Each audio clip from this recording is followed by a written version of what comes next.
क्या आपके बच्चे को ऑटिज्म है और रोज पोटी नहीं करता? कभी 1 दिन, कभी 2 दिन, कभी 3 दिन का गैप हो जाता है।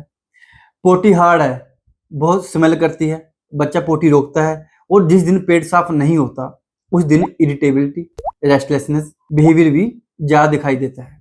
फिर मेन सवाल ये है, क्या इसका असर केवल बच्चे के पेट पर पड़ रहा है या उसकी ग्रोथ, बिहेवियर और डेवलपमेंट पर भी?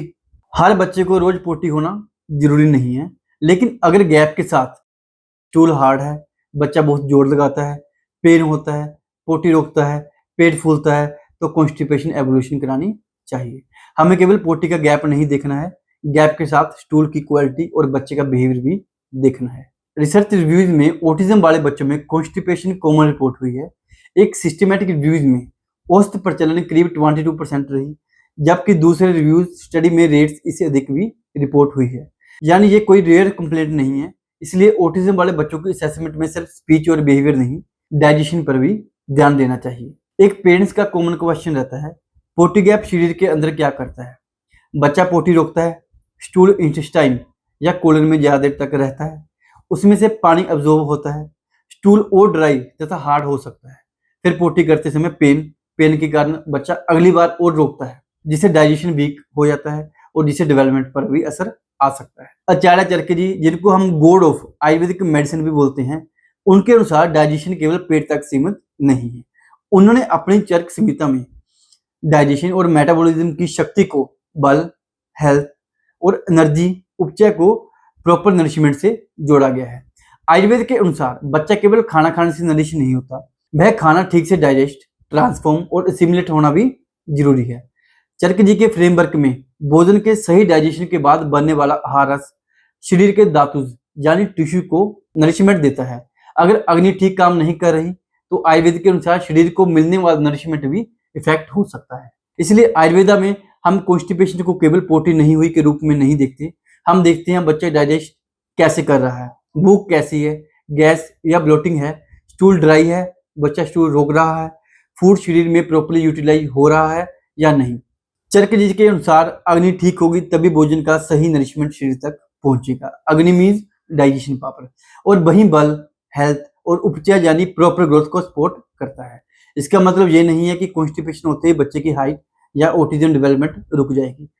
मॉडर्न साइंस में सिंपल फंक्शन कॉन्स्टिपेशन को सीधे डेवलपमेंटल डिले का कारण नहीं माना जाता, लेकिन अगर क्रोनिक स्टमक प्रॉब्लम के साथ एपेटाइट खराब है, बच्चा लिमिट में डाइट लेता है, कॉन्स्टिपेशन के साथ पेन रहता है, स्लीप खराब है, कोई किसी तरह की डाइजेस्टिव प्रॉब्लम है, तो न्यूट्रिशन, फिजिकल वेलबींग और ग्रोथ इफेक्ट हो सकते हैं। इसलिए आयुर्वेदा और मॉडर्न साइंस दोनों को प्रैक्टिकल तरीके से जोड़कर बात ये बनती है, पहले डाइजेशन और फिर स्टमक पैटर्न देखना चाहिए। फिर ये देखिए कि उसका असर बच्चे के न्यूट्रिशन, कंफर्ट और डेली फंक्शन पर कितना पड़ रहा है। WHO भी कहता है कि सही न्यूट्रिशन बच्चे की हेल्थ और डेवलपमेंट का एक क्रिटिकल हिस्सा है। WHO की चाइल्ड हेल्थ अप्रोच में किसी बच्चे की बीमारी को अलग अलग देखने की बजाय उसकी न्यूट्रिशन, ग्रोथ और डेवलपमेंट के साथ मिलकर असेसमेंट करने पर जोर दिया जाता है।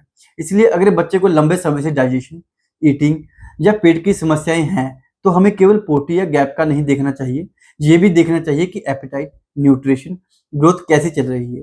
दूसरी तरफ मिनिस्ट्री ऑफ आयुष के अंतर्गत CCRAS के आयुर्वेदा की लिटरेचर में अग्नि को फूड डाइजेशन का मुख्य आधार माना गया है।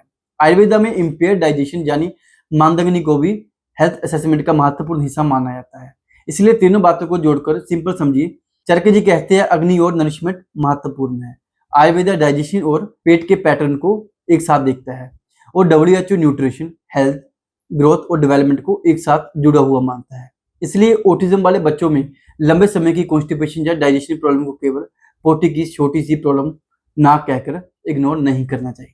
ऑटिज्म वाला बच्चा कई बार बोल नहीं पाता, मेरे पेट में दर्द है, तो डिस्कम्फर्ट बिहेवियर में दिख सकता है, जैसे इरिटेबिलिटी का बढ़ना, ज्यादा क्राइंग, रेस्टलेसनेस, हाइपर एक्टिविटी जैसा बिहेवियर, सोशल विथड्रॉल, थेरेपी में कोऑपरेट ना करना। ऑटिस्टिक चिल्ड्रन में पेट की समस्याएं और इरिटेबिलिटी, हाइपर एक्टिविटी तथा दूसरे बिहेवियरल डिफिकल्टीज के बीच एसोसिएशन रिसर्च में रिपोर्ट हुई है।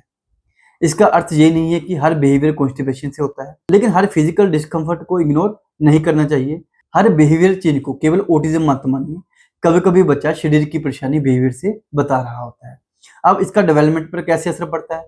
सिंपल चैन है, पहले पेन हुआ, अटेंशन कम हुई, सीटिंग कम हुई, इंस्ट्रक्शन को कम फॉलो करने लगा, थेरेपी पार्टिसिपेशन कम हुआ, लर्निंग अपॉर्चुनिटीज कम हुई। अब मैं आपको सिंपल एग्जांपल से समझाता हूँ। अगर बच्चे को पेट में लगातार हैवीनेस या पेन है, तो आप उससे 1 घंटे थेरेपी में अच्छे से बैठने की एक्सपेक्टेशन कैसे करेंगे? बच्चा अनकंफर्टेबल है तो अटेंशन कम हो सकता है, लर्निंग में इंटरेस्ट कम हो सकता है, थेरेपी सेशन खराब जा सकता है, स्लीप खराब हो सकती है, इरिटेबिलिटी ज़्यादा रह सकती है। कॉन्स्टिपेशन ऑटिज्म का कारण नहीं है, लेकिन लगातार फिजिकल डिस्कम्फर्ट बच्चे की लगातार डेवलपमेंट एक्टिविटीज को डिस्टर्ब कर सकता है। अगर बच्चे की क्रोनिक डाइजेशन प्रॉब्लम के कारण एपेटाइट खराब है, भूख बहुत कम है, डाइट बहुत लिमिटेड लेता है, न्यूट्रिएंट्स प्रॉपर नहीं मिल पा रही है, या कोई डाइजेशन के संबंधी किसी तरह की कोई समस्या है, तो वेट गेन और फिजिकल ग्रोथ इफेक्ट हो सकती है। और यहीं चरकजी वाला कंसेप्ट वापस कनेक्ट होगा। आयुर्वेद भी इसी कारण केवल भोजन की क्वांटिटी नहीं, उसके डाइजेशन और नरिशमेंट को महत्व देता है। अगर स्टूल में स्मेल आ रही है या बार बार लूज मोशन हो रहे हैं, पूर वेट गेन या दूसरी डाइजेस्टिव कंप्लेंट हो, तो इसे सिंपल कॉन्स्टिपेशन मानकर नहीं छोड़ना चाहिए। अब सवाल यह है कि ऑटिज्म में कॉन्स्टिपेशन ज़्यादा क्यों बनती है? सबसे पहले पैकेज मटेरियल का अधिक सेवन करना, तले हुए पदार्थों का सेवन ज़्यादा करना, पानी अधिक मात्रा में पीना या बहुत कम पीना, भूख का कम लगना, सूखे पदार्थों का अधिक सेवन करना, ये सभी पदार्थ कॉन्स्टिपेशन को बढ़ाते हैं। अब पेरेंट्स को घर पर क्या ट्रैक करना चाहिए? सबसे पहले पोटी हुई या नहीं, कितने दिन का गैप हुआ, स्टूल हार्ड था या सॉफ्ट, बच्चा पेन में था, स्टूल रोक रहा था, गैस या ब्लोटिंग थी, एपेटाइट कैसी थी, स्लीप कैसी रही, उस दिन बिहेवियर कैसा था, डाइट और पानी कितना था। इसमें से आपको एक पैटर्न देखने को मिलेगा। जिस दिन पेट खराब हुआ उस दिन बच्चे की स्लीप, बिहेवियर और थेरेपी में कोई ना कोई बदलाव जरूर आएगा। कब मेडिकल एवोल्यूशन कराना जरूरी है? अगर कॉन्स्टिपेशन लंबे समय से है, ब्लड आ रहा है, वॉमिटिंग है, सीवियर एब्डोमिनल पेन है, बहुत ज़्यादा ब्लोटिंग है, वेट ग्रोथ ठीक नहीं है, बच्चा कई दिनों तक स्टूल रोकता है। मनोवैद्य अप्रोच में हम केवल बच्चे की पोटी तक ही सीमित नहीं रहते, हम पहले पूरी हिस्ट्री देखते हैं। पोटी गैप कितना है, stool consistency, with holding, diet, appetite, digestion, gas और bloating, sleep, behaviour, physical growth, medicine, therapy participation, फिर मॉडर्न मेडिकल एवोल्यूशन जहाँ जरूरी है वहाँ किया जाता है। साथ में आयुर्वेदिक के अनुसार अग्नि पर भी प्रॉपर ध्यान दिया जाता है। उसके बाद हम बच्चे की प्रॉपर कंडीशन समझकर उसके लिए एक पर्सनलाइज्ड ट्रीटमेंट प्लान बनाते हैं।